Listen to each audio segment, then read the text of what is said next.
Baik, bismillahirrahmanirrahim. Assalamualaikum warahmatullahi wabarakatuh. Saya Armila Driansyah, mahasiswa pasca sarjana Institut Teknologi dan Bisnis Nobel Indonesia. Pada kesempatan kali ini saya akan menjelaskan terkait manajemen sumber daya manusia dan manajemen personalia.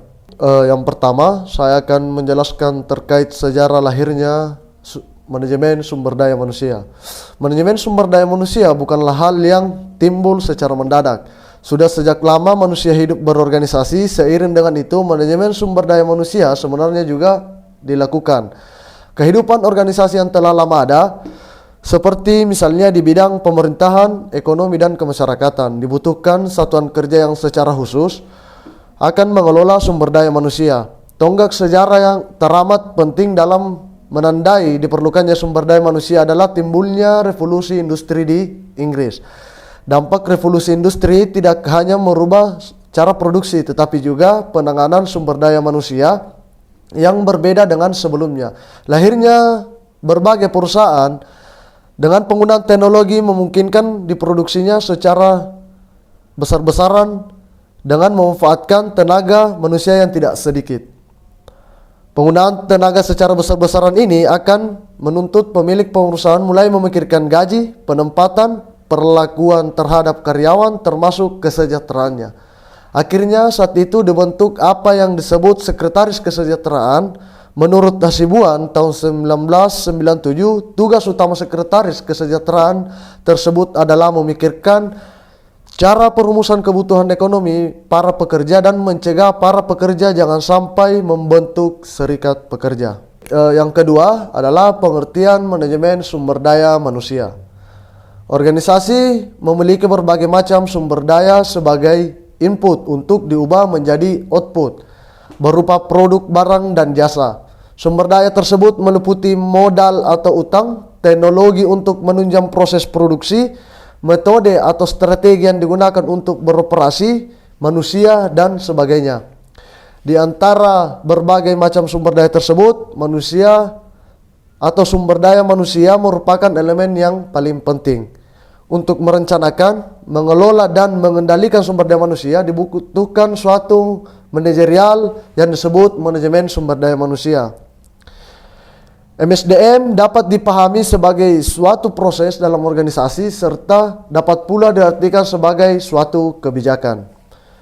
Nah, sementara itu menurut para ahli ada Schuller, Dowling, Smart, dan Huber pada tahun 1992 mengartikan manajemen sumber daya manusia dalam rumusan seperti berikut, di mana menurut mereka manajemen sumber daya manusia atau MSDM merupakan pengakuan tentang pentingnya tenaga kerja organisasi sebagai sumber daya manusia yang sangat penting dalam memberi kontribusi tujuan-tujuan organisasi dan penggunaan beberapa fungsi dan kegiatan untuk memastikan bahwa SDM tersebut digunakan secara efektif dan adil bagi kepentingan individu, organisasi, dan masyarakat. Baik, yang ketiga ada fungsi-fungsi manajemen sumber daya manusia. Terdapat beberapa macam fungsi utama MSDM.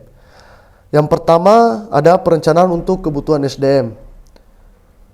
Fungsi perencanaan kebutuhan SDM setidaknya memiliki dua kegiatan utama, yaitu perencanaan dan peramalan permintaan tenaga kerja organisasi baik dalam jangka pendek maupun jangka panjang. Dan yang kedua, analisis jabatan dalam organisasi untuk menentukan tugas, tujuan, keahlian, pengetahuan, dan kemampuan yang dibutuhkan. Yang selanjutnya adalah fungsi staffing. Sesuai dengan kebutuhan organisasi, setelah kebutuhan SDM ditentukan, langkah selanjutnya adalah mengisi formasi yang tersedia. Dalam tahapan pengisian staf ini terdapat dua kegiatan yang diperlukan, yaitu penarikan atau rekrutmen dan pemilihan atau seleksi calon atau pelamar yang dinilai paling memenuhi syarat.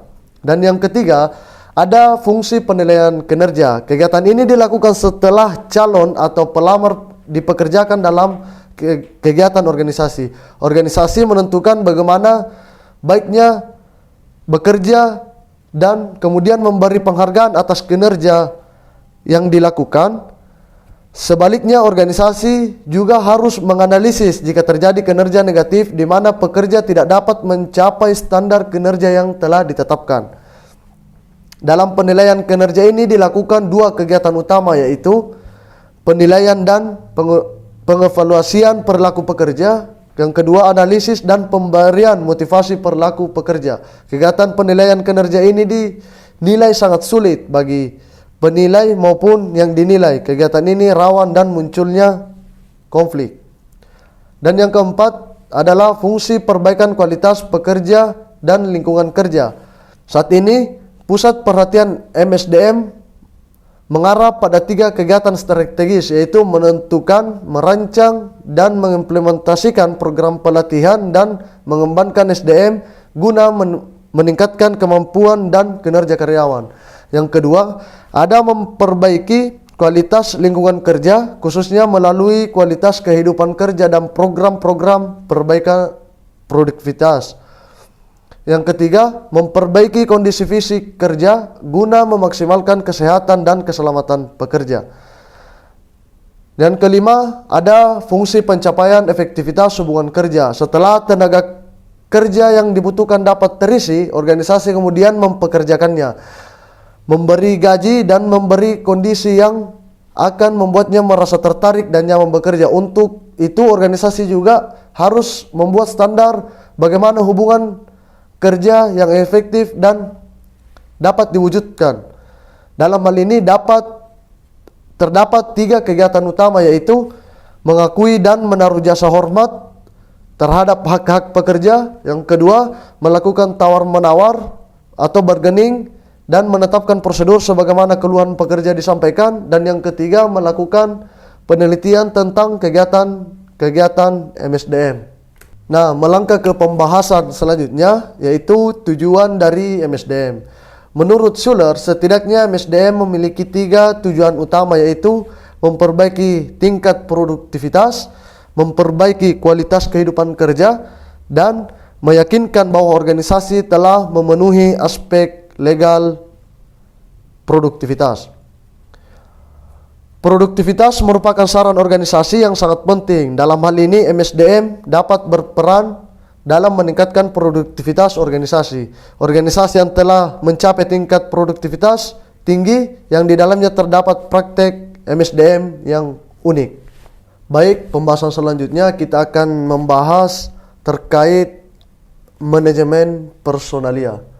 Yang pertama adalah pengertian manajemen personalia. Manajemen personalia atau disebut juga manajemen sumber daya manusia merupakan fungsi bagian dari manajemen yang berkaitan dengan fungsi khususnya bagaimana menjalin kerjasama dalam mengembangkan dan menumbuhkan berbagai kebijaksanaan dalam mempengaruhi orang-orang yang membentuk organisasi maupun dalam membantu para pimpinan sebagai manajer untuk mengelola sumber daya manusia yang dimiliki perusahaan. Manajemen personalia sekarang diganti dengan istilah manajemen sumber daya manusia. Jadi dalam arti kalau manajemen sumber daya manusia, kegiatan-kegiatannya merupakan penjabaran dari kegiatan fungsi manajemen personalia seperti penarikan tenaga kerja, pengembangan tenaga kerja, pelatihan dan training pegawai dan sebagainya.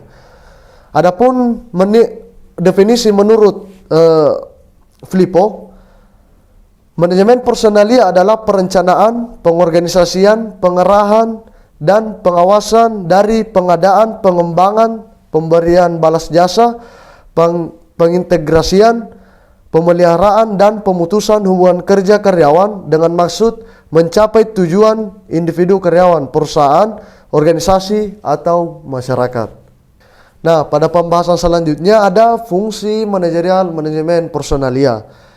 Fungsi manajerial akan selalu ada dalam setiap manajer atau pimpinan, baik manajer secara umum, manajer divisi, kepala bagian, penyedia atau pimpinan kelompok khusus atau spesialisasi. Oleh karena itu, manajer personalia adalah seorang manajer yang mau tidak mau harus menjalankan fungsi-fungsi manajerial, yaitu perencanaan, pengorganisasian, pengarahan, dan pengawasan.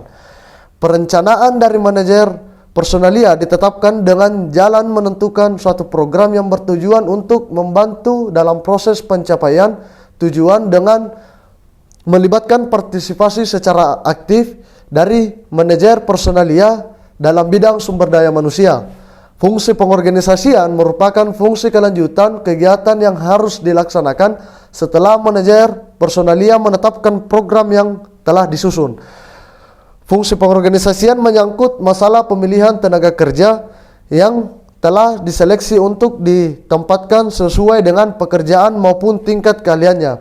Dengan adanya manajer personalia di mana dianggap lebih ahli dalam menangani masalah sumber daya manusia, mengakibatkan seorang manajer personalia sering dimintai saran oleh manajer bagian yang lain jika manajer bagian yang lain tersebut menghadapi permasalahan dalam karyawannya. Fungsi pengarahan merupakan fungsi manajer personalia dalam mengarahkan karyawan untuk melaksanakan perintah atau tugas yang diserahkan agar karyawan mau bekerja secara sukarela dengan aktif dan efisien demi menunjang keberhasilan tujuan perusahaan yang sudah dimasukkan ke dalam perencanaannya. Yang terakhir, fungsi manajerial yang terakhir adalah pengawasan. Pengawasan merupakan fungsi manajerial dari manajer personalia untuk melakukan tindakan koreksi dan perbaikan-perbaikan yang diperlukan jika terjadi penyimpangan dalam melaksanakan program yang telah ditetapkan melalui analisa jabatan, spesifikasi jabatan maupun deskripsi jabatannya. Mungkin cukup sekian yang mampu saya sampaikan seperti ilmu terkait manajemen sumber daya manusia dan manajemen personalia. Semoga bermanfaat bagi kita semua. Akhir kata dari saya, indahkan apa yang perlu diindahkan, tinggalkan apa yang perlu ditinggalkan, berbuatlah selama itu profesional. Wabillahi taufiq wal hidayah, yakin usaha sampai. Wassalamualaikum warahmatullahi wabarakatuh.